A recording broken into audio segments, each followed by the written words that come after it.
Let's try this again. Hello, everybody. Welcome.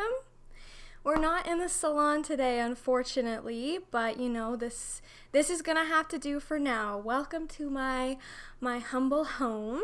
You're probably gonna hear all three of my cats either run around or jump up here or attack me. I don't really know. They're kind of unpredictable. They're kind of scary. Hoping that the audio works. We kind of have a new setup. If the microphone doesn't work, then it's just going to sit here and look pretty, and we'll still have audio from my phone. So, without further ado, let's get into today's podcast.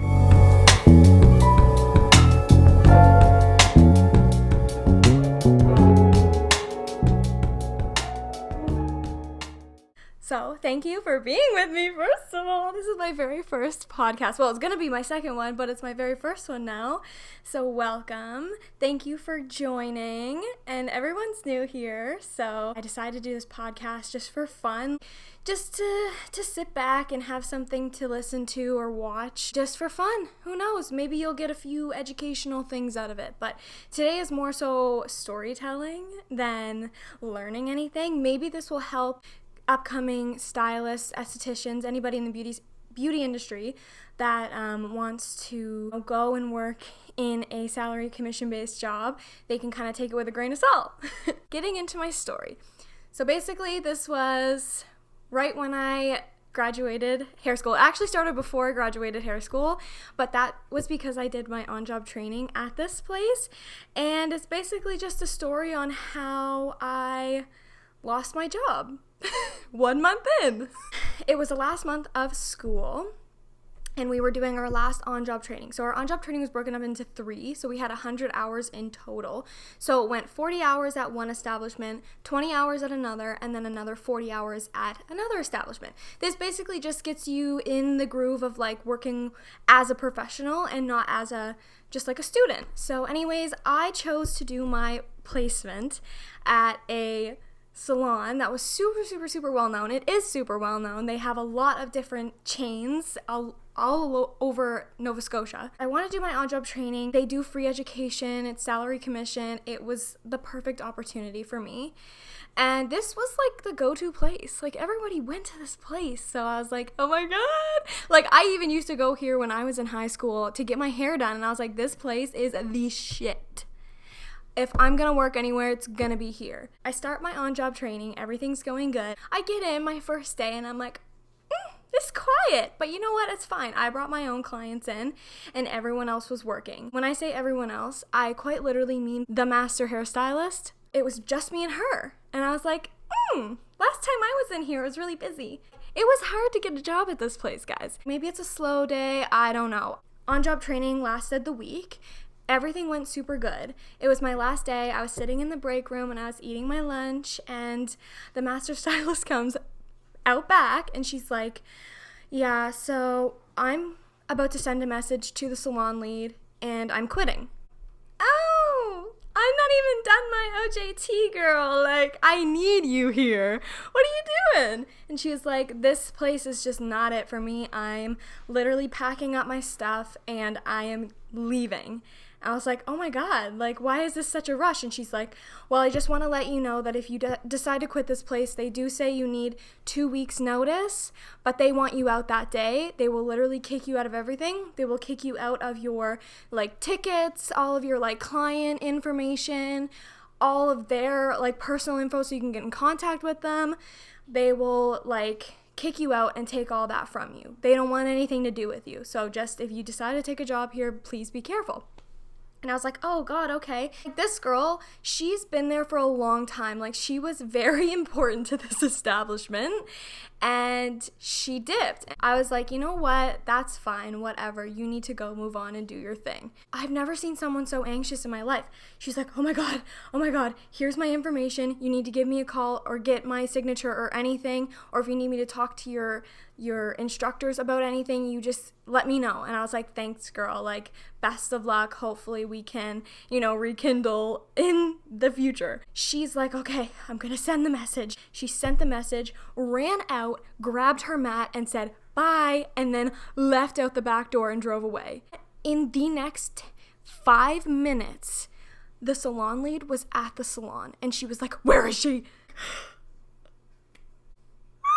That's just a little bit of like a backstory before I get into the actual story when I started my job, just because there's a lot of things that like make sense. My on-job training before I went to this salon, I talked to the girls. They were kind of giving me advice. They were like, yeah, like the place that you want to work is really good for education, but please don't think of it long term. Okay, I'll take that information, you know. And they were like, yeah, we worked there for a long time, but it's just better to be on your own. Slay. Thanks, guys. I appreciate it. On-job training is done. I'm back in the city, back doing my schooling. I get a message from a salon lead for this said company. And she's like, oh my God, I'd love to give you an interview and give you a job here. Like, let's set something up. And I was like, oh my God, you know, like, you love that. You love that attention that you're given. So we set up an interview on the phone and she's just buttering me up, guys. She's like, your voice is so sweet. You're so sweet. I just love talking to you and I want to give you this job. Oh my God. Thank you so much. Guys, I need to tell you, the person that did the interview for me, she wasn't even a salon lead at this place. She had her own chain in Truro. So she wasn't even the one that was like working with me. So the salon lead that I worked with, she just didn't know who I was really, only from the on-job training, but I never really talked to her because I had my own clients. I'm like, whatever, like I'll take the education, it's gonna be fine. So fast forward to the last little bit of school. I'm moving back home. I have everything situated. And I think this would have been in August. Yes, this would have been in August that I finally started at this place. I bring my suitcase in and I'm like unpacking my stuff. I pick my station. There are 2 junior stylists that work here and they graduated 1 month before I did. There were 3 of us and an esthetician and we all graduated like 1 month ago and me just a couple weeks ago.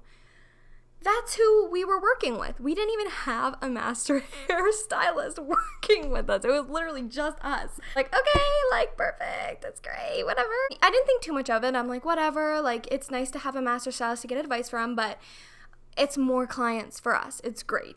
I decided to keep the job because, like I said before, this job was like so cool when I was younger. It was like the hip place to be. Everyone got their hair cut there. Everyone got their hair styled there. And it was just the place to be. And that's what I remembered it as. So I was like, well, maybe just because I stopped going there doesn't mean that it's not like cool anymore. Like maybe everybody else goes here.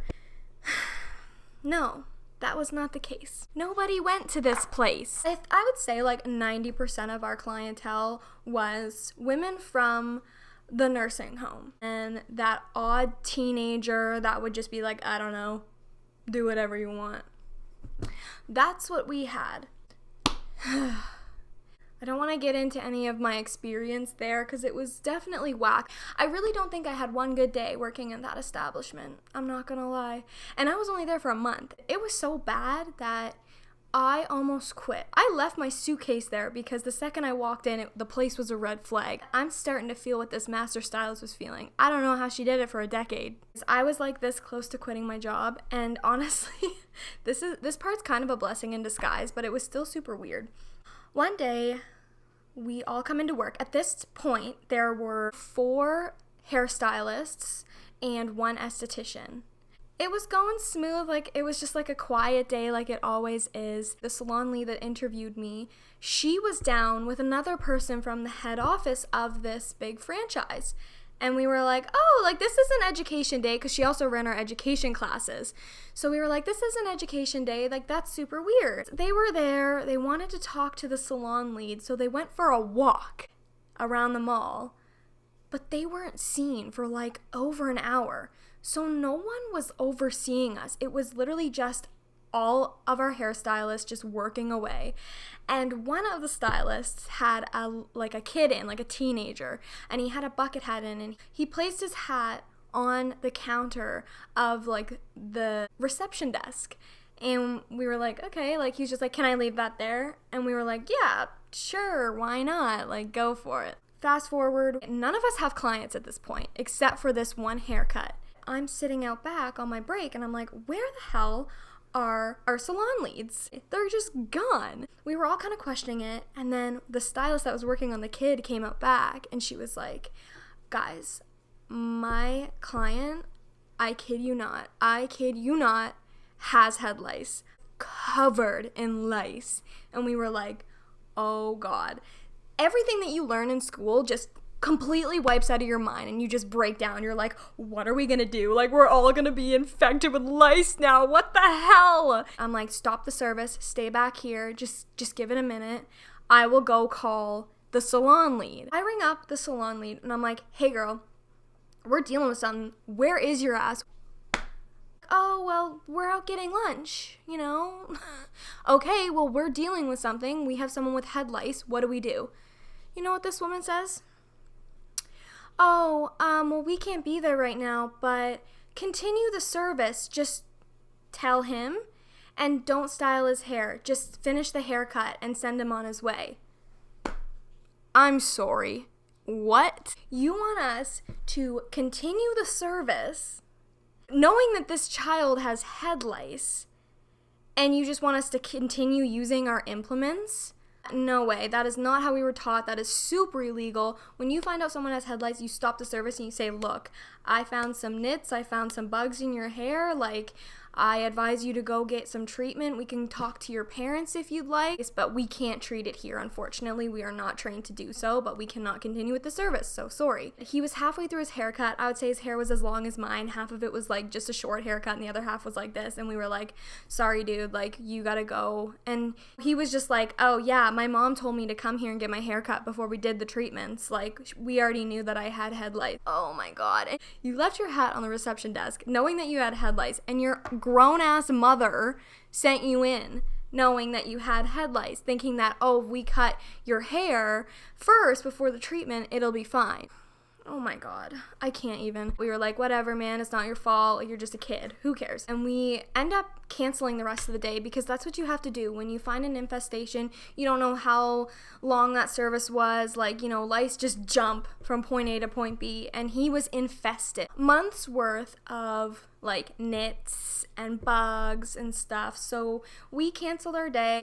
We pack up all the stylist stuff in bags because we're like, shit, and we're ready to put them in a disinfectant bath. We're scrubbing down everything that we can think of, every service with any disinfectant we possibly can. Anything that had like fabric, we were throwing in the wash. Like, we washed all of our capes, even the ones that were tucked away in the back. We just washed them just to take every precaution, because when you deal with an infestation, that is like a big deal. You don't want that stuff sitting around. Like, bugs can be there for like weeks on end, basically. You know, you throw things in the freezer when you deal with an infestation. As we were disinfecting everything, I was like, I'm taking the bathroom, I'm gonna scrub it down. So I'm in the bathroom scrubbing this place. Salon leads, still nowhere to be found. Still decided to take their lunch. They just did not give two shits about us. I need to backtrack right quick. When we started that morning, we couldn't get access to our client information. We couldn't get access to our pay stub, and we couldn't get access to our client information. And we were like, that's weird. Good thing most of us have been keeping track of it on a different note, because we knew going into a job like this that you should, because what they do is they just cut off all of your information to their site, so you can't get access to your clients, because they essentially want to keep them. They say in the contract that those clients that you do are their clients. So when you decide to leave, those are their clients and they can do whatever they want with that. We couldn't get access to anything. We just kind of thought the system was down because, you know, no one said we were all going to lose our jobs. Systems were down, allegedly. Okay, going back to what we were talking about. I'm scrubbing the bathroom floor. I am scrubbing the toilets. I am like on my hands and knees cleaning this place. Like, we are going at it. I get a knock on the door in the bathroom. I open the door, and one of the stylists that I work with just has her phone right in my face. And I'm looking at her phone, and it is an email that was sent out by the head office of the company stating that our salon was going to be permanently closed effective immediately. Our clients got an email from the head office stating that our job would be closed permanently before we even knew that our job was going to be gone. Here we are, no salon lead, a head lice infestation, and we're scrubbing down the place and we don't have access to our client cards. And now we just lost a job. Oh, you best believe I dropped everything and I grabbed my suitcase that I left there because I knew that there was something wrong. And I grabbed that suitcase and I packed my shit, and everyone was packing their shit. And I was just like, I hate you guys. I'm like pissed at this company. I'm pissed at the establishment, like the way they handled it. And I just knew that there was going to be no accountability on their end for sending out that email before even telling them. You know what I mean? Honestly, I feel like those salon leads were not supposed to go to lunch, not supposed to walk around. They were supposed to go in and tell us jobs are ending effective immediately, but they took advantage of coming down and not working to go and get lunch. The salon leads finally come back into the salon. My shit's packed. My shit is in the suitcase. I'm looking at them with complete and utter disgust. I'm like, I fucking hate you guys. You guys suck. All the salon lead from Truro had to say was, yeah, so I imagine that you guys saw the email. No shit, girl. Like, why do you think we're all packing up? Half of us are bawling our eyes out because we just lost our job. This is the only job that some people could do because running a business is very, very, very hard. So they were very dependent on that salary every single week that they got, plus their tips, and you just ripped that away from them. So, you know, they kind of stopped in their tracks. They knew everyone was pissed. They were like, okay, whatever, here is your severance pay. And then the stylist was like, I want you and you to come out back with me. And it was me and another hairstylist. And we sat out back with the salon lead from Truro. And she said, I have 2 spots waiting for both of you at my salon in Truro, and I want you to come work for me.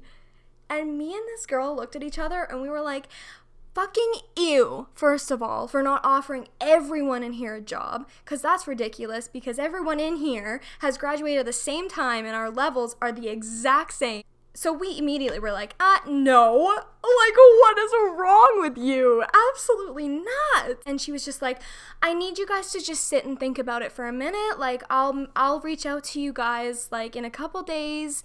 And when you guys are all like cooled down, we can go from there. Me and this girl were like, yeah, okay, goodbye. So not only did we lose our jobs that day, the girl that did the service on the kid that had head lice, they made her take her stuff home, all of her stuff that was just infected with lice. They made her pack it up and leave. They gave us 2 hours to pack our shit up and get out of there. So they made her take all of her capes, take all this stuff, and they didn't even offer her a plastic goddamn bag. She had to grab her stuff, and she was like shaking in her boots because she's a germaphobe, and she's like, oh God, what am I gonna do? They literally let her leave with that. We were like, you guys are mad twisted in the head. Like, you couldn't just let her do her laundry? You guys were in that big of a rush to close down this place. Like, it's not like we're getting any clients. You guys shut down the place. I get a phone call from like all of my family and friends that had appointments coming up, and they were like, yo, what's going on? And I'm like, girl, I don't even know what's going on. I just lost my job for no reason. Didn't even tell us. They sent out the email before even telling their literal staff. We all had like little things typed up. We were about to just go off on like the rant and rave. We're gonna go off for everyone to share, like, don't support this establishment. But then we were like, you know what? At the end of the day, this company is huge and it owns a lot of things. It owns a school. I don't even know what it is. It's a salon, but it's also like injections and shit. If we use their name, we will get like destroyed. We just decided at the end of the day, like, it was obviously for the better, but they did ruin a lot of people's lives. There were a few stylists in there that didn't come back. There was an esthetician, she never came back to aesthetics because the startup cost to grab products and have your equipment and then pay for either a space or a chair or a room is just super, super, super not realistic for a lot of people, and they ruined a lot of people's lives, and they were just like, not my problem, sorry. A couple days later, we all got an Instagram DM from one of corporate people saying, oh, I'm so sorry for my wrongdoing, that scheduled email went out too early. What? Like, can you just sit there and hold yourself accountable for 2 seconds? Just be like, yeah, we effed up, but we actually don't care. Have a nice life. Bye. Instead of being like, oh my God, we're so sorry. We never wanted this to happen. Blah, blah, blah, blah. We reported the whole thing to Cans. We reported the lice infestation thing to Cans, but of course they didn't do anything about it. It was a wild ride, but for some people like me and a few of the other girls, it was a blessing in disguise, because some of the girls are out there like working their asses off at their dream salons. And I know that I probably wouldn't even be a hairdresser if I had to stay at that establishment, because it was so shit. Thank you, but fuck you to this company. You guys definitely ruined some people's lives, but you also bettered some. This was my story about how I lost my very first job. I hope you guys enjoyed it and it wasn't too long for you, because it's just making me sweat. I'm just so fucking fired up from it. Anyways, thank you for joining my very first podcast, my very first story. If you like the little tea time, I have told a few of my clients about this story, but it's just such a long and dreadful, like you have to go back to that time, and it was hurtful for a while because I still had to go out and like run my own business and suffer. I literally did not make any money for the first couple of years when I was working. So I had to suffer through it. So it hurt a lot when I had to speak about it, but now I can speak about it and be like, yeah, F you guys, that's in the past. Like, I just want to tell the story because I think it's deserving for all the people that didn't get to succeed with their business and their industry. Next week will probably be more of a business and professional interview, but I just wanted to give this to you guys. So welcome to my podcast. Thank you for watching.